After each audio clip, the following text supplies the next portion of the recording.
المستقيم صراط الذين أنعمت عليهم غير المغضوب عليهم ولا الضالين. قال المصنف رحمه الله تعالى ونفعنا بعلومه في الدارين أما بعد. رب اشرح لي صدري ويسر لي أمري واحلل عقدة من لساني يفقهوا قولي. لا حول ولا قوة إلا بالله العلي العظيم.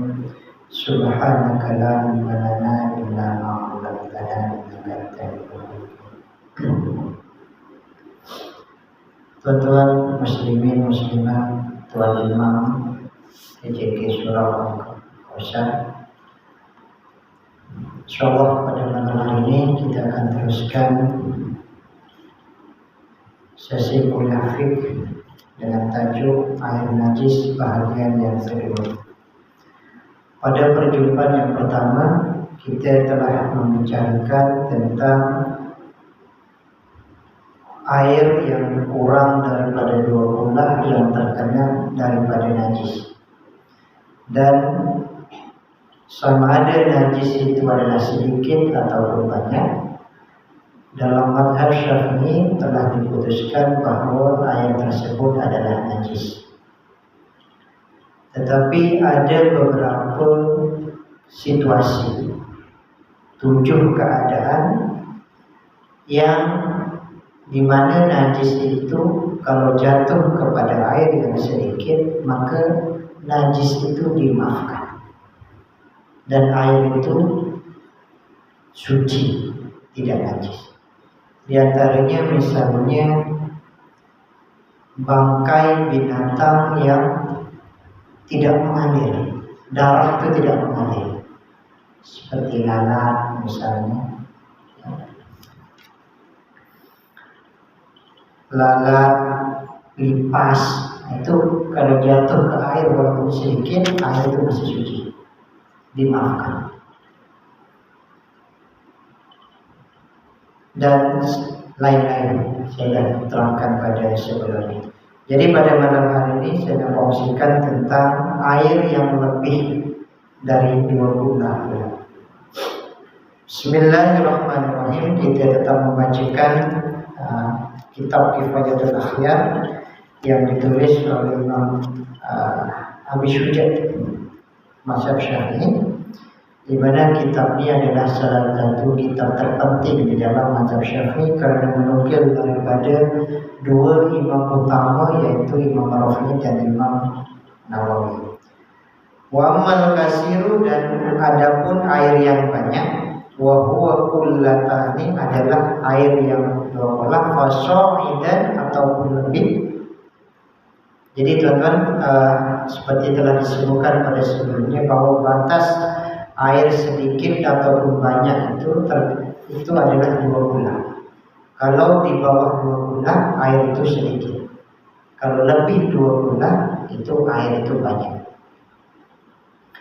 Fala yanjusu, maka ia tidak menjadi najis illa bitaghayyuri, kecuali air itu berubah bin najasati, sebab najis. Jadi kalau air lebih dari 20 jatuh benda najis, kalau dia tidak berubah maka air itu suci.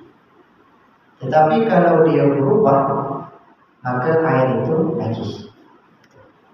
Berbeza dengan air yang kurang daripada 20.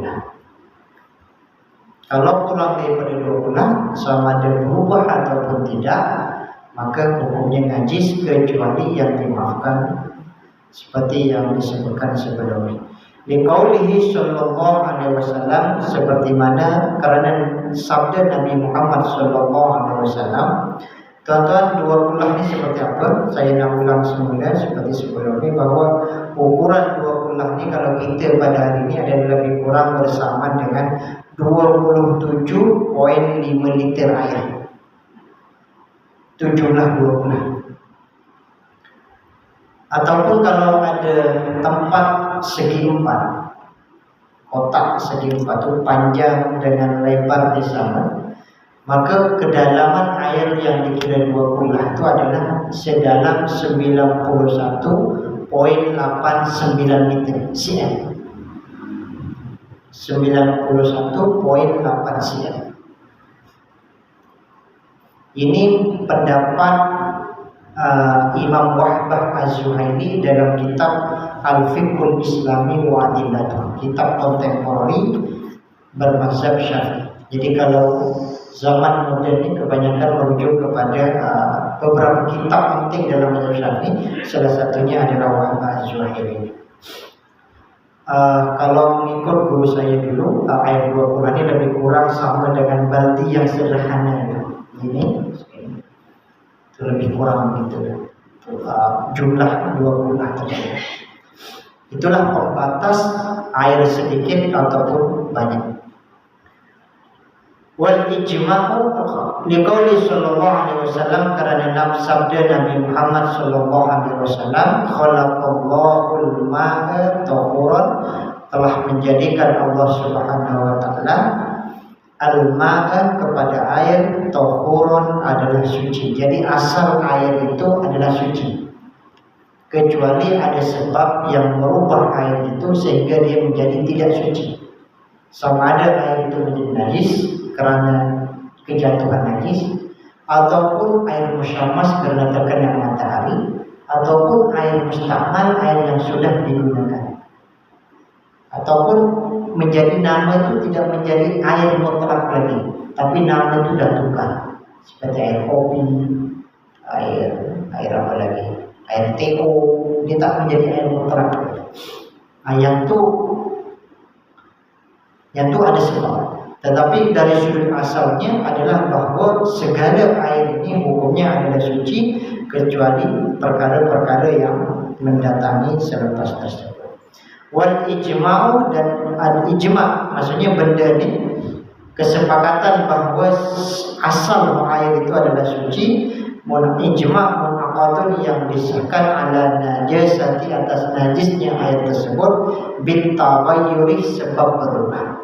Jadi ulama mazhab Syafi'i bersepakat bahwa air yang lebih daripada 2 bulan itu hukumnya najis kalau berubah. Itu. Kalau tidak berubah maka suci, boleh digunakan. Summa, kemudian la farqa, tidak ada perbezaan bainat taghayyuril katsiri, di antara perubahan yang sedikit, wal kathiri, yasiri sedikit, wal kathiri dan banyak. Sama ada berubah itu sedikit ataupun banyak, tetap air itu najis sebab dah berubah. Ya. Jadi itu tidak menjadi ukuran. Yang penting berubah, ya, walaupun sedikit. Sawa'un, sama saja, taghayyara, berubah,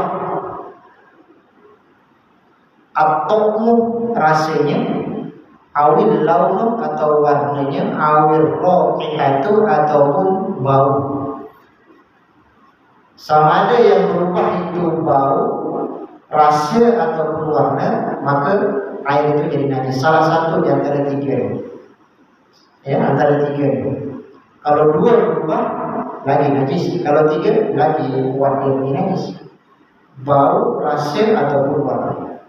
Jadi contoh teman-teman, ada air 2 bulan, suatu baldi yang besar, tiba-tiba masuk bangkai ayam di dalam itu. Kita hiduplah air tersebut dan bau dan macam bangkai. Warna tetap warna putih jernih seperti ini. Rasa kita rasa sama juga seperti ini, tapi bau itu dah bau bangkai. Ini maknanya air itu dan berubah dia punya bau, dan air ini menjadi najis.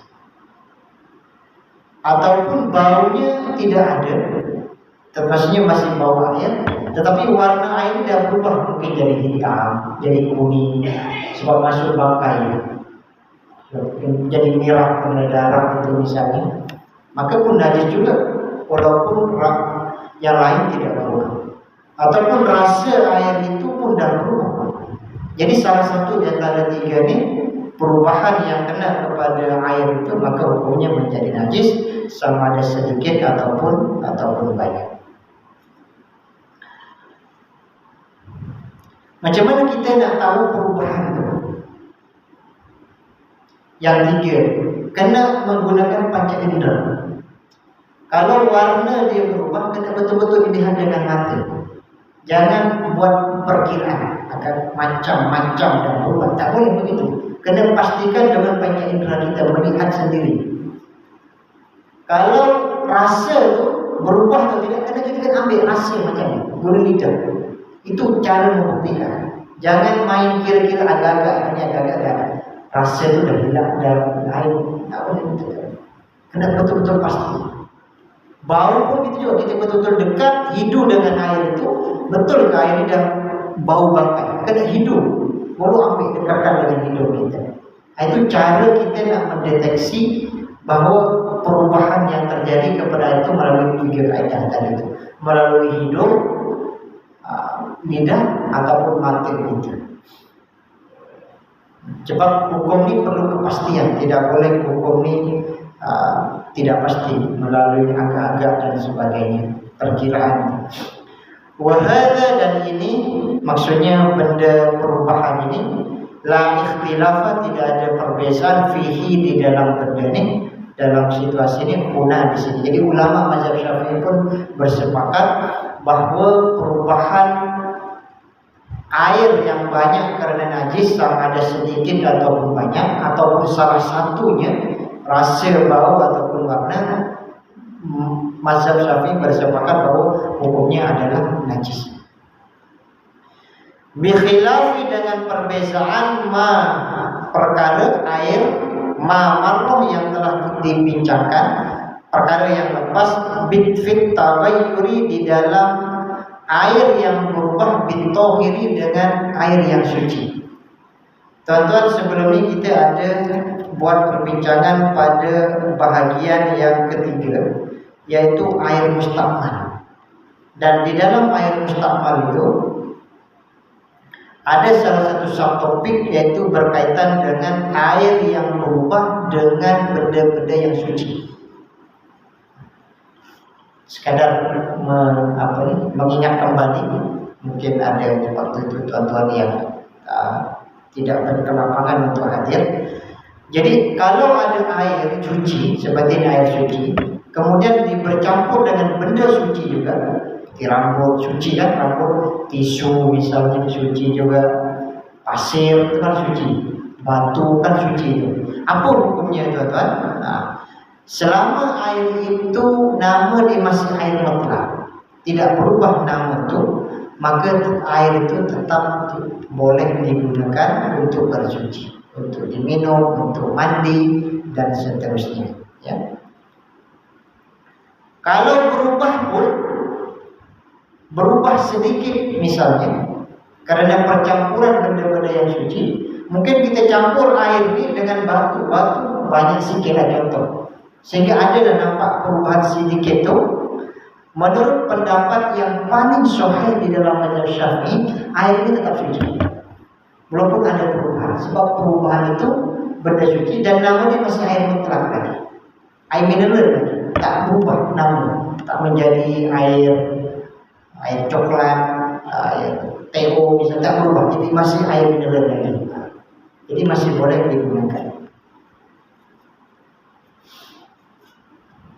Itu dan panjang lagi perbahasan berkaitan air yang berubah sebab benda suci ini, dan saya telah terangkan pada perjumpaan sebelumnya. Yang itu hanya beberapa ringkasan saja.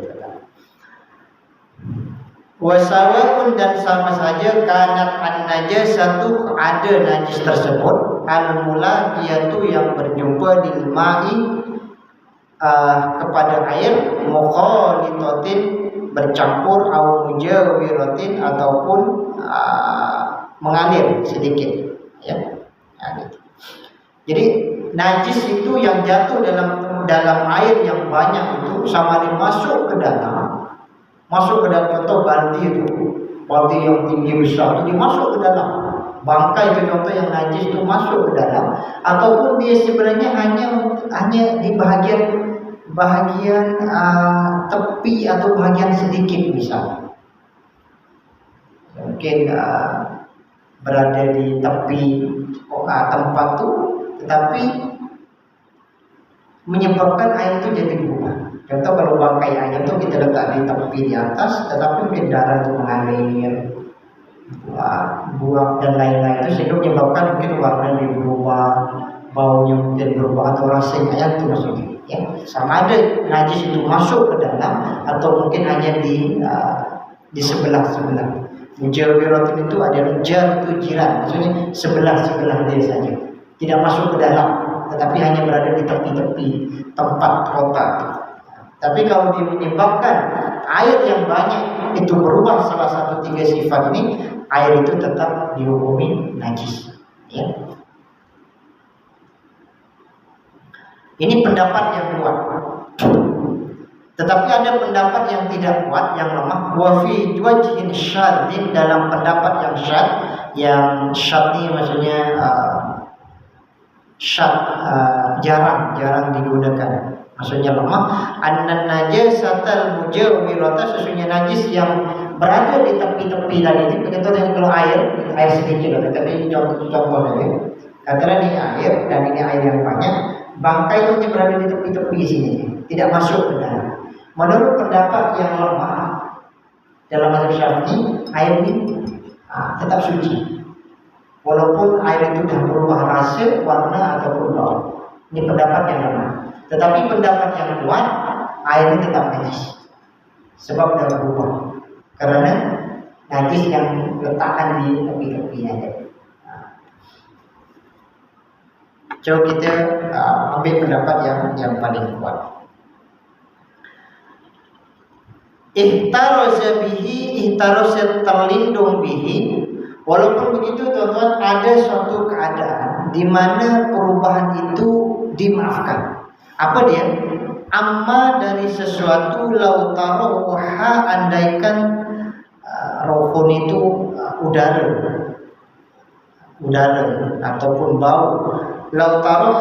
Lautaroha, andaikan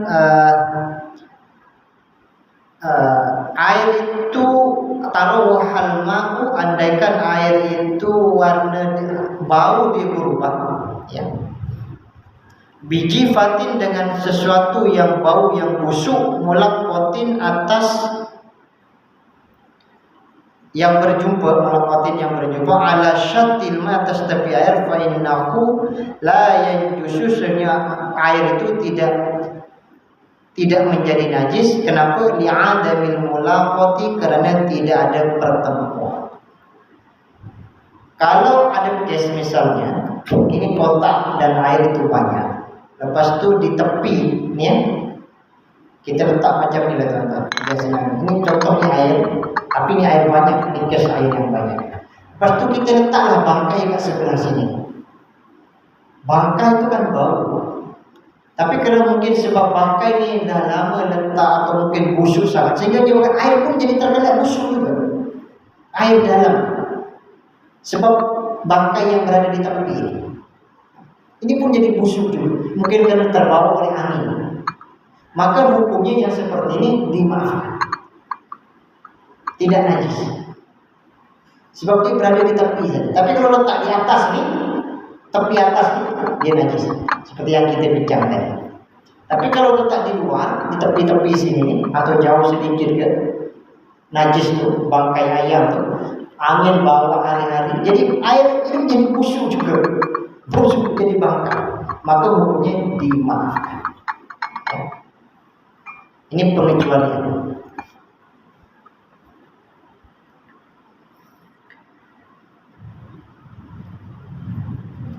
Itu yang pertama.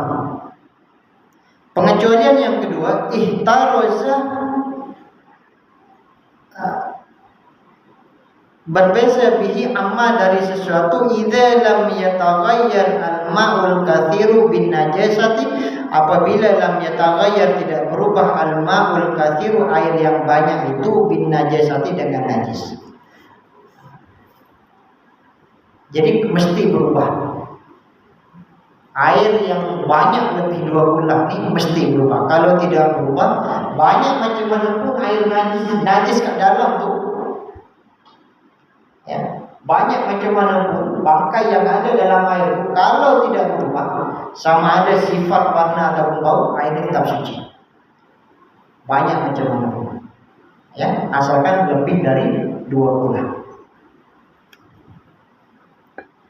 Jadi syarat itu perubahan itu.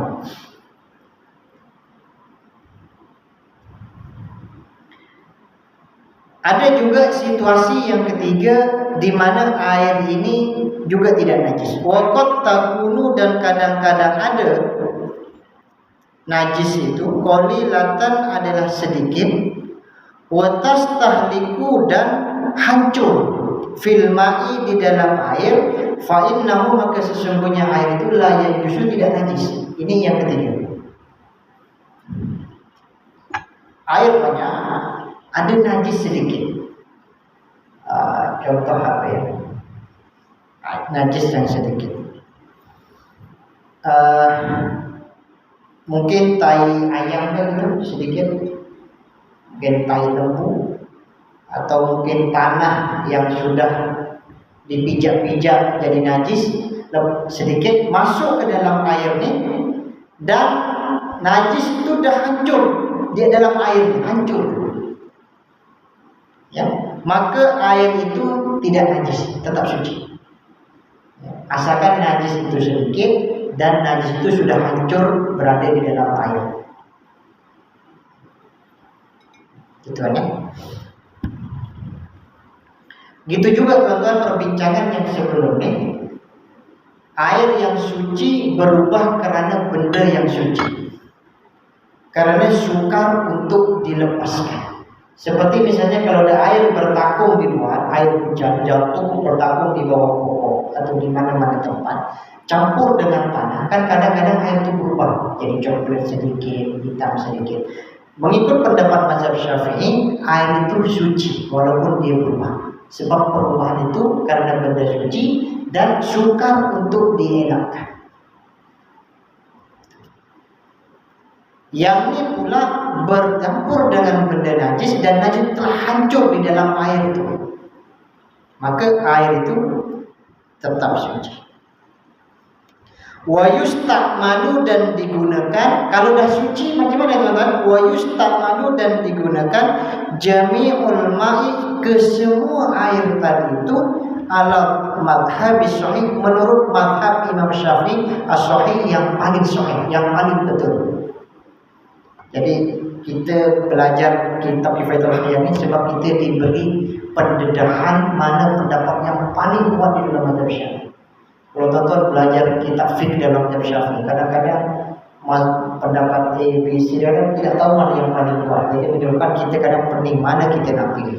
Tapi kitab Kifayatul Ahya ini alhamdulillah jadi pilih pendapat yang paling kuat mengikut mazhab Syafi'i dengan merujuk Imam Nawawi dan Imam Rafi. Itu kelebihan kitab ini. Jadi boleh tuan-tuan menggunakan air yang banyak tadi itu, walaupun ada najis sedikit tapi telah hancur di dalam itu.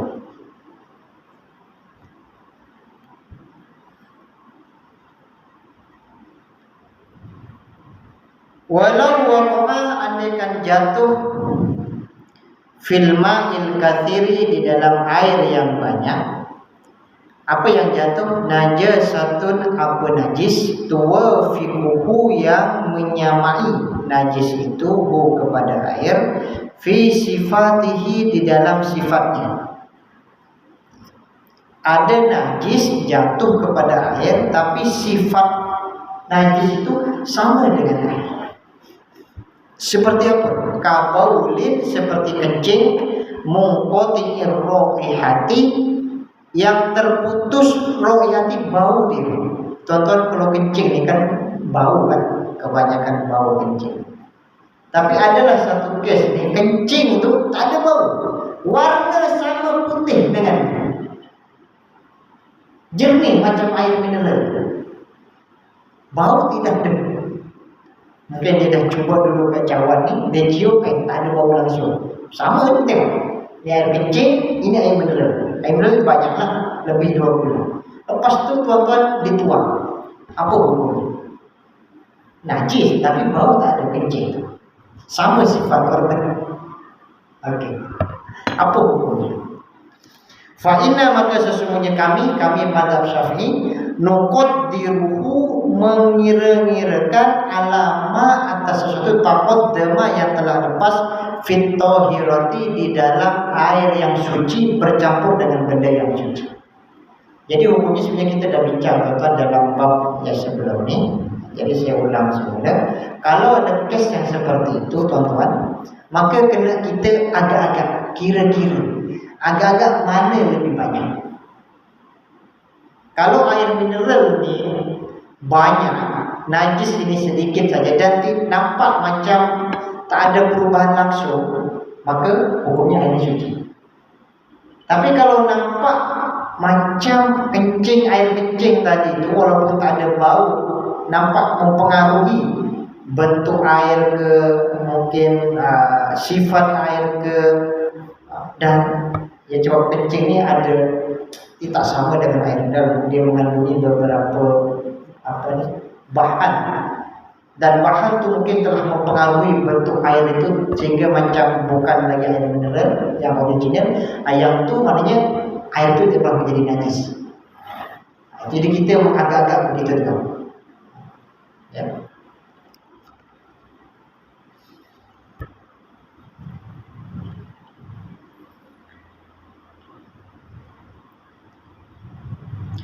Walau waqa'a andaikan jatuh fil ma'il katsiri di dalam air yang banyak, najasatun jamidatun, najis jamidatun yang keras, faqaulani maka ada dua pendapat.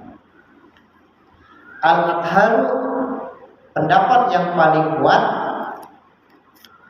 annahu sesungguhnya air yajuzu boleh laku baginya, bagi orang itu ayyat tarifah, yang mengambil, harus mengambil min ayyi maudu'in sya'a, dari mana segala tempat, sya'a mana dia yang nak, wala yajibut taba'atu, dan tidak wajib at-taba'atu, menjauhi air itu. Kenapa? Li'annahu sesungguhnya air itu tahirun kulluhu, suci keseluruhannya. Tuan-tuan, ada najis yang keras. Seperti apa ya najis keras tuan-tuan? Apa ya? Najis keras. Kalau bangkai ayam tadi itu kita pegang akan keras sangat tuan-tuan. Boleh patah, boleh tercampur bulu. Ini keras. Jatuh kepada air, apa hukumnya? Tapi air itu banyak kan? Apa hukumnya? Maka pendapat yang paling kuat, air itu tetap suci, boleh digunakan. Dan kita ni boleh ambil mana-mana bahagian air. Air banyak, ambil je, ambil sebelah sini boleh, sana boleh, sini boleh, tengah boleh, tak ada masalah. Tidak perlu tabaat, tidak perlu menjauhi, sebab semua air itu hukumnya suci. Sebab air banyak. Ya, cuma mungkin dia tidak berubah.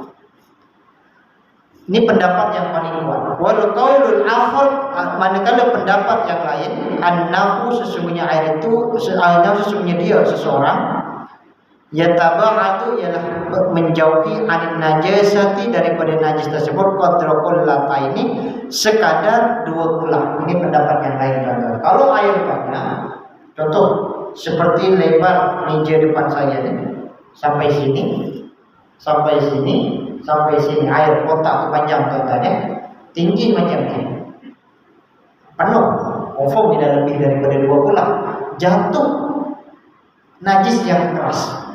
Kalau mengikut pendapat yang pertama, semua air ini suci, sebab mungkin najis tidak perlu, sebab air tidak perlu. Tetapi pendapat yang kedua, kita cukup menjauhi bahagian najis yang 2 kulah. Contoh, najis itu jatuh sebelah kanan, kan? Kita ambillah sebelah kiri. Sebab yang mungkin yang bahagian sini itu dah terkena najis. Yang sini ni, maka ambillah yang bahagian sini. Atau bahagian yang ujung sini, atau yang di tengah. Jangan yang terkena najis tadi. Ini pendapat yang kedua. Tetapi pendapat yang kuat yang pertama tadi itu, bahawa keseluruhan air tersebut adalah suci.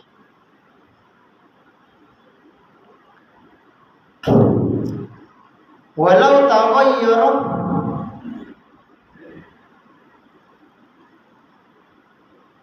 Seandainya berubah ba'dul ma'il kathiri fal asahhu fil rafi'il kabir najasatu jamil ma' wala sofi zati roda imkan al-bagi duna kullatani fa najasa. Falau tagayyara, andainya berubah ba'dul ma'il kathir, tadi itu tuan-tuan tidak berubah ya. Yang dua pendapat tadi itu tidak berubah. Karena itu pendapat yang kuat dikembali kepada yang asal tadi itu, kalau tidak berubah maka hukumnya adalah suci. Walau taghayyara, andaikan berubah ba'dul ma'il katsiri, sebahagian air yang banyak. Kita letak najis air yang banyak nih, tapi separuh itu berubah. Separuh ini sebelah kanan ini. Kita letak najis sebelah kanan ini berubah. Warnanya, baunya ataupun rasanya. Apa hukumnya kalau separuh berubah? Fal asahhu, maka pendapat yang paling sahih fir rafi, menurut dalam pandangan Imam Rafi'i, najasatu jami'il ma' adalah najis seluruh air. Air itu jadi najis semua. Kalau separuh dia berubah, maka air yang besar ini semua najis.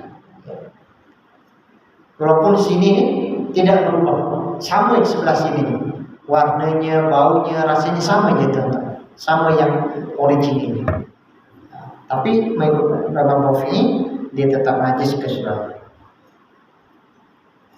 Tetapi Imam Nawawi, ini dua tokoh ini berbeda pendapat.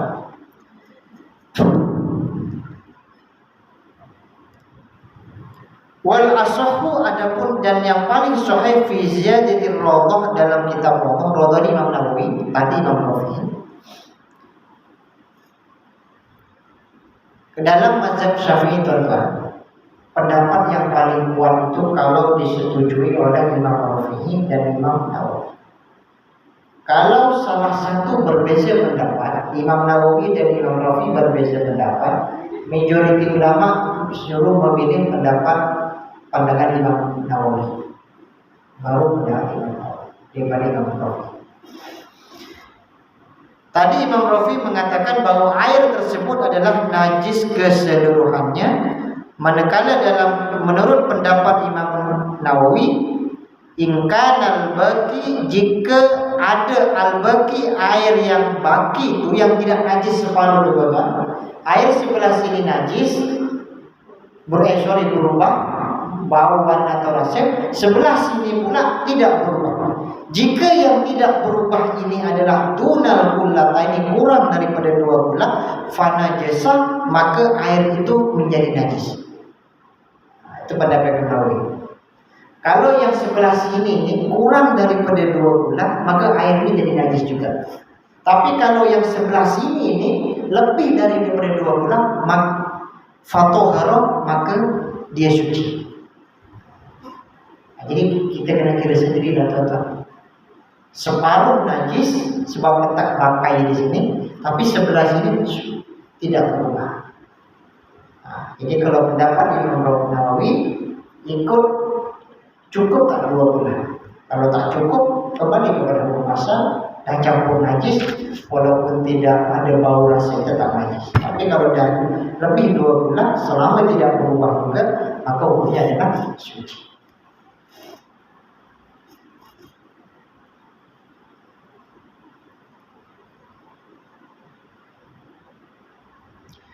Warajjahu, dan mengunggulkan, setuju dengan pendapat Imam Nawawi tadi, Ar-Rafi, ada Imam Rafi fi Syarh Shaghir, di dalam kitab Syarh Shaghir, wallahu a'lam bishawab. Oke teman-teman, tuan-tuan ada soalan tak? Sebelum saya sambung sedikit lagi berkaitan dengan najis. Tak ada ya? Dalam tambahan kitab Ar-Rawdah, idza waqa'a, apabila jatuh fil ma'i, di dalam air, najasatun, apa itu najis, wa syakka, dan ragu, hal huwa kullatani, apakah air itu kullatani, cukup dua kulah amla atau tidak. Kita nak kira dua kulah tepat ini susah tuan-tuan. Jadi kita bukan main agak-agak. Tadi dua kulah adalah lebih kurang bersamaan dengan 275 liter. Ataupun kalau ada kotak segi 4, dia dalamnya lebih kurang 91 cm. Nah, kira-kira itu kan perlu alat yang sesuai. Tapi katalah kita berada di suatu tempat, kita tidak punya alat untuk mengukur jumlah air yang sebenar, 2 kula ke atau tidak. Kemudian jatuh najis di dalam air kotak itu yang kita tidak tahu, dia cukup 2 kula ataupun tidak. Macam mana hukumnya?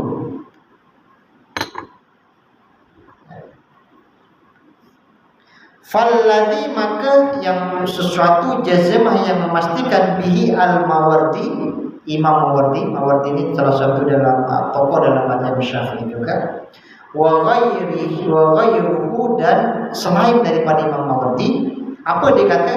Annahu, sesungguhnya air tersebut najasun, adalah najis, litahaqquqin najis, karena nyatanya bentuk najis di dalam tersebut. Jadi tuan-tuan, kalau kita berada di satu tempat, kita tak pasti air itu 2 kula ke tak, jatuh najis di dalam itu, maka pendapat Imam Mawardi dan yang lainnya mengatakan bahawa air ini adalah najis, kerana telah nyata-nyata ada najis di dalam itu. Kecuali kita dah yakin bahawa air itu lebih 2 kula, maka dia kena baru berubah, baru dia jadi najis. Tapi di perbezaan itu sedikit saja. Ini seandainya tuan-tuan ya. Walil imami, dan bagi Imam Al-Haramain, fihi, dalam keadaan tersebut, ihtimalun, beberapa kemungkinan. Ini ada perbezaan juga lah. Wal mukhtar, adapun pendapat yang dipilih, bal as-shawab, adalah pendapat yang benar. Tuan-tuan, Imam Mawardi mengatakan lain, Imam Haramain mengatakan lain. Dua-dua adalah mazhab Imam Syafi'i. Kalau tadi ada Imam Rafi'i, Imam Nawawi, ada berbeza pendapat, maka ulama lebih memilih mendahulukan pendapat Imam Nawawi daripada Imam Rafi'i. Tetapi kalau Imam Mawardi dengan Imam Haramain berbeza, mana kita nak pilih? Apa kata Imam Haramain berkaitan isu ini? Wal mukhtar, adapun pendapat yang dipilih, bal as-shawab, bahkan yang paling benar. Dikata yang paling benar, al-jazam, adalah air tersebut tetap bitoharatihi, dengan kesucian air itu. Kenapa? Li'annal asla, adalah sesungguhnya air itu asalnya tohar, itu adalah suci, kesucian air tersebut. Ini perbezaan pendapat. Jadi mana nanti pilih? Kalau ada air, kita pun ragu dia 2 kula ataupun tidak, jatuh najis menurut Imam Mawardi dan yang lain, air itu najis. Menurut Imam Haramain, air itu suci. Kalau saya pribadi tuan-tuan memilih antara 2 tokoh, membaca latar belakang kedua tokoh ini dalam mazhab Syafi'i, dari sudut karyanya, dari sudut ijtihadnya, dan yang balik dan juga yang paling banyak dinukil dalam mazhab-mazhab Syafi'i oleh ulama-ulama Syafi'i dulu kini, saya cenderung untuk memilih pendapat Imam Al-Haramain. Imam Haramain adalah imam yang sangat terkenal di dalam mazhab Syafi'i. Nama beliau selalu banyak dinukil pendapat-pendapat beliau oleh tokoh-tokoh Imam Syafi'i dibandingkan Imam Mawardi. Imam Mawardi ini jarang, sebab dia lebih kepada politik juga. Maksudnya kepakaran itu banyak, karya-karya beliau tentang politik, ada fiqh, ada yang sebagainya. Tapi tidak sebanyak Imam Haramain. Imam Haramain ini adalah guru kepada Imam Al-Ghazali yang terkenal tersebut. Jadi dari sudut sumber nakol dan sebagainya, saya lebih cenderung kepada memilih pendapat Imam Al-Haramain karena ketokohan beliau itu lebih hebat, lebih terkenal, dan kepakaran beliau mengikut subjektif pendapat saya. Jadi dalam kes ini kita pilih bahwa air tersebut adalah suci. Wallahu a'lam, hanya Allah saja yang maha mengetahui. Jadi itu saja tuan-tuan yang boleh saya kongsikan pada malam hari ini. Jadi bab air ini sudah selesai. Kita telah menghatamkan bab air ini lebih kurang dalam mungkin 4 hingga 3 bulan. Sebab kadang-kadang kuliah itu ada sebulan 2 kali itu yang cepat hatam. Itu pun sebenarnya saya tidak membaca secara keseluruhan teks karena ada beberapa yang penting saja yang perlu saya sampaikan. InsyaAllah pada perjumpaan akan datang kita akan tukar kepada topik yang lain, yaitu juludul mayyitati, yaitu kulit bangkai dalam mazhab Imam Syafi'i. Tetapi sebelum saya akhiri perjumpaan kita pada malam hari ini, saya nak buat rumusan sedikit.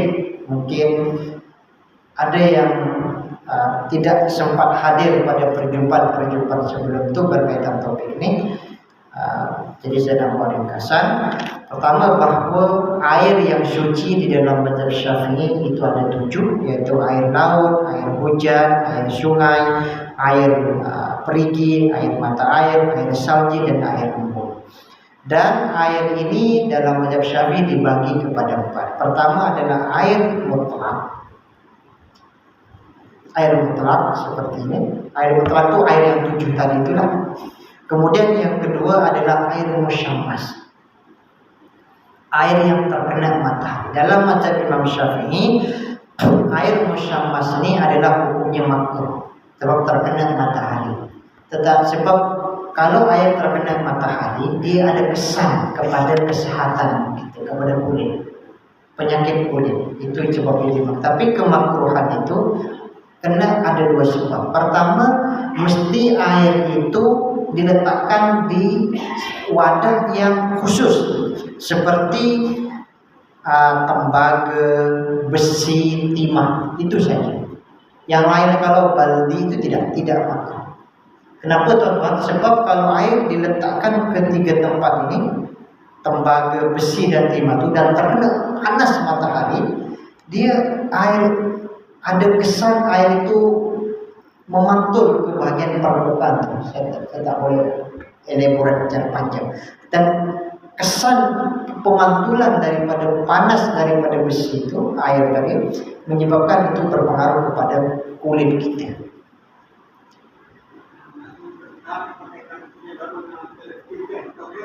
Itu tak apa, tangki biasa itu datang. Yang plastik tuh.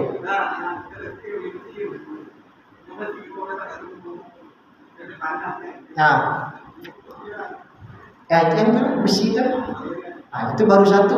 Yang ada lagi syarat yang kedua. Syarat yang kedua, mestilah kita berada di negara yang panas. Malaysia bukan negara panas. Kita tidak ada musim panas. Panas kita pun paling tinggi setakat yang saya tahu tuan 38 Celsius. Itu paling kita punya panas. Jadi tuan-tuan, kalau ada besi pun di sini memang satu syarat sudah betul, tapi kita bukan negara panas, jadi hukumnya boleh saja, tidak ada masalah. Ya, itu saja baru. Kemudian yang ketiga adalah air mustakmal, air yang sudah digunakan. Apakah air mustakmal yang tidak boleh digunakan ini? Pertama adalah kalau itu basuhan yang wajib. Basuhnya air mustakmal ini air bekas. Saya basuh, ambil air wudhu, lepas tu bekas tu saya letak kat sini. Yang sedikit air mustakmal. Dan air mustakmal ini tidak boleh digunakan untuk basuhan yang wajib.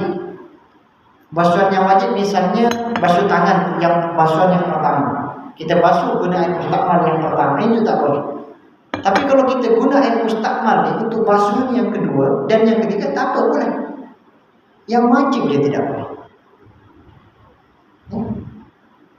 Kan kita kalau basuh ambil wudhu kan 3 kali. Yang pertama yang wajib, Yang kedua, yang ketiga itu sunnahnya. Jadi yang sunnah itu tak apa kalau tuan-tuan guna air mustakmal. Yang kedua, tidak boleh menggunakan air mustakmal. Contoh kalau kita basuh muka, bekas ini jatuh ke tangan, lepas itu kita guna, itu tidak boleh. Tapi kalau anggota yang sama kita basuh atas ini jatuh ke ujung jari, itu tak apa. Sebab masih anggota yang sama. Kita basuh atas jatuh ke pipi, tak apa, bukan mustakmal. Itu sedikit rumusan, teman-teman. Air yang bercampur dengan benda suci sudah tadi. Air najis yang sedikit, kalau bercampur dengan najis jadi najis, kecuali ada najis yang dimaafkan, dan air yang najis yang banyak tadi telah saya bincangkan beberapa. Jadi itulah rumusan serba sedikit, teman-teman, berkaitan dengan perjumpaan kita pada malam ini. Kita dah masuk waktu Isya. InsyaAllah kita akan jumpa pada pertemuan akan datang dengan topik Julutul Mayyitati, kulit bangkai. InsyaAllah, teman-teman, itu saja yang boleh saya kongsikan pada malam hari ini, yang baik daripada Allah Subhanahu wa Ta'ala, yang tidak baik daripada diri saya sendiri. Kita tutup dengan tasbih kafarah dan surah As. Bismillahirrahmanirrahim. Subhanakallah bihamdika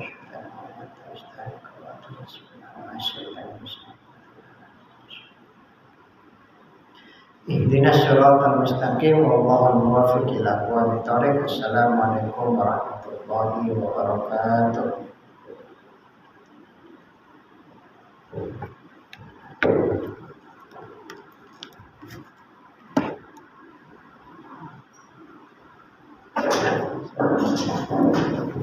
Thank you.